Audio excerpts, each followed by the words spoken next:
ఆ! Hi friends అందరికీ. మరి వర్షాకాలం స్టార్ట్ అయింది. ఇన్ని రోజులు అన్నదాతలు ఎంతగానో ఎదురుచూస్తున్న వర్షం ఈరోజు చాలా సమృద్ధిగా వస్తుంది. ఇన్ని రోజులు చాలా లేట్ అయింది. నేను కూడా చాలా బాధపడ్డా. ఈ వర్షం చాలా ఉధృతంగా ఉంది. ఈ వర్షాకాలం ఇట్లనే మెయింటైన్ కావాలి. ఎందుకంటే అన్నదాతలు పండించడానికి వాళ్ళు వరి పొలం కానీ పత్తి చేను కానీ ఇప్పటికి స్టార్ట్ చేయలేదు. ఈ వర్షం వారికి కొంత ఆనందం ఇస్తుంది.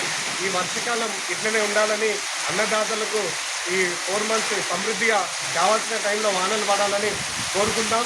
ఎందుకంటే రైతు సంతోషంగా ఉన్నప్పుడే మనందరం హ్యాపీగా ఉండగలుగుతాం.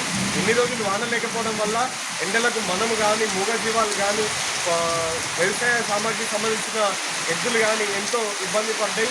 ఇప్పుడు ఈ వాన వల్ల రైతులకు ఆనందంతో పాటు మనందరికి కూడా చల్లదనం వచ్చింది.